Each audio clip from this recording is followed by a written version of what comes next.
सोचिए, MIT से PhD करने वाली एक तालिबे इल्म 3 बच्चों की माँ अचानक गायब हो जाती हैं। 5 साल बाद एक जंग ज़दा मुल्क से बरामद हो तो सवाल सिर्फ ये नहीं होता कि वो कहाँ थी, बल्कि ये होता है कि उनके साथ आखिर क्या किया गया। आज की इस वीडियो में हम फैक्ट्स, एलिगेशंस और कॉन्ट्रडिक्शंस को सामने रखेंगे और ये समझने की कोशिश करेंगे कि आखिर डॉक्टर आफिया सिद्दीकी के साथ इतना सख्त सलूक क्यों हुआ। डॉक्टर आफिया सिद्दीकी कौन? अगर तालीम की बात करें, 1990 में स्टूडेंट वीज़ा पर अमेरिका की स्टेट टेक्सास जाती हैं और वहाँ MIT से बायोलॉजी में BS करती हैं और फिर 2001 में न्यूरो साइंस में PhD भी करती हैं। यहीं से आपको इनकी काबिलियत का अंदाज़ा हो गया होगा। MIT के क्लासमेट्स के मुताबिक डॉक्टर आफिया अपने दीन को लेकर काफ़ी संजीदा थी। वो मुसलमान औरत को सिर्फ एक स्टीरियोटाइप नहीं, बल्कि बाशऊर, पढ़ी लिखी और बाइख्तियार के तौर पर प्रेजेंट करती थी, और यहीं से उनका नाम नोटिस किया जाना शुरू होता है। 2001 ये वो साल था जिसमें अमेरिका में एक जाना माना वाकया पेश आता है जिसे हम 9/11 कहते हैं। इस वाकये के बाद डॉक्टर आफिया और उनका खानदान पाकिस्तान वापस आने का फैसला करता है, मगर यहीं से डॉक्टर आफिया पर आजमाइशों की भरमार शुरू हो जाती है। 30 मार्च 2003 डॉक्टर आफिया अपने बच्चों के साथ इस्लामाबाद के लिए रवाना होती है, मगर वो कभी इस्लामाबाद पहुंची ही नहीं। इन 5 सालों में उन पर अलकायदा से लिंक्स अमेरिका के लिए थ्रेट होने के दावे किए जाते हैं, मगर कोई ओपन ट्रायल नहीं, ना ही कोई सॉलिड एविडेंस, कुछ भी नहीं। और फिर आता है साल 2008। अफगानिस्तान के सूबे गजनवी में एक औरत अफगान पुलिस के पास आती है और यूं मालूम होता है कि वो डॉक्टर आफिया सिद्दीकी थी। US और अफगान अथॉरिटीज का ये दावा है कि जब डॉक्टर आफिया सिद्दीकी को पकड़ा गया, उनके पास डेंजरस डॉक्यूमेंट्स थे और कुछ ऐसे डॉक्यूमेंट्स थे जिनमें केमिकल वेपन्स बनाने से रिलेटेड मटेरियल भी था। अगेन मैं ये बताता चलूँ, ये US और अफगान अथॉरिटीज का दावा है, कोई भी पक्का सबूत मुझे अपनी रिसर्च में नहीं मिलता। यहीं से शुरू होता है कहानी का सबसे कंट्रोवर्शियल हिस्सा, द शूटिंग इंसिडेंट। बताया ये जाता है कि डॉक्टर आफिया सिद्दीकी को CIA और FBI के थ्रू अरेस्ट कर लिया जाता है और फिर उनकी इंटेरोगेशन स्टार्ट हो जाती है। जिस कमरे में इंटेरोगेशन हो रही थी उसको एक पर्दे से 2 हिस्सों में डिवाइड किया गया था।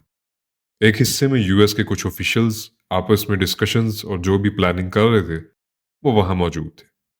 पर्दे की दूसरी तरफ एक US ऑफिशियल था और डॉक्टर आफिया सिद्दीकी थी। उस US सोल्जर के पास एक लोडेड M4 राइफल थी और वो लोडेड M4 राइफल को ही अपने टेबल पर रख देता है और फिर ये दावा किया जाता है कि डॉक्टर आफिया ने वो राइफल उठाकर फायरिंग शुरू कर दी।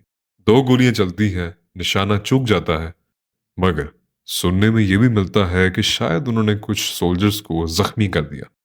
मगर इन 2 गोलियां चलाने के बाद एक US सोल्जर जवाबी हमले में अपनी 9mm पिस्टल से आफिया सिद्दीकी पर गोली चला देता है।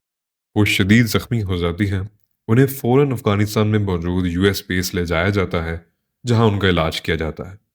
यहाँ पर एक सवाल ज़रूर पैदा होता है, क्या एक ज़ख्मी कैद औरत तरबियत याफ्ता सोल्जर्स के बीच ये सब कर सकती थी, और वो भी उन इदारों की निगरानी में जो कि इतने ज़्यादा तरबियत याफ्ता लोग हैं जिसकी पूरी दुनिया में मिसालें दी जाती हैं। इलाज के बाद डॉक्टर आफिया को US ले जाया जाता है जहां उनका ट्रायल शुरू हो जाता है।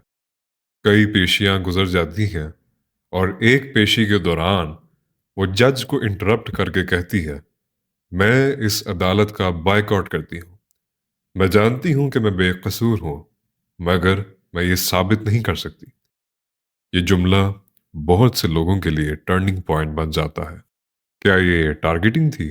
सपोर्टर्स के मुताबिक डॉक्टर आफिया का दीन पर खड़ा रहना, मुसलमानों के हकूक पर बात करना, पॉलिटिकल क्लाइमेट का टेंस होना, ये सब मिलाकर उनके लिए एक मुसीबत का सबब बनते हैं। और जहां तक मैं अपनी रिसर्च कर सका हूँ, कोर्ट में पेश किए गए सबूत भी कुछ खास ठोस नहीं थे कि उनको इतनी लंबी सजा दी जा सके।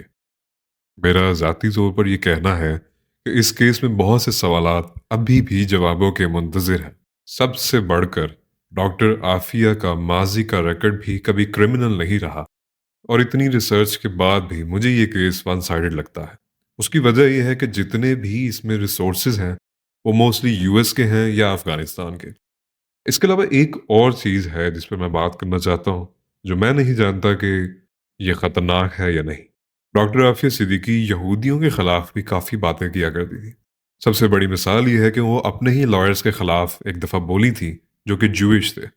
اور آج جو سچویشن چل رہی ہے، میرا نہیں خیال کہ ان کی یہ بات غلط ہے۔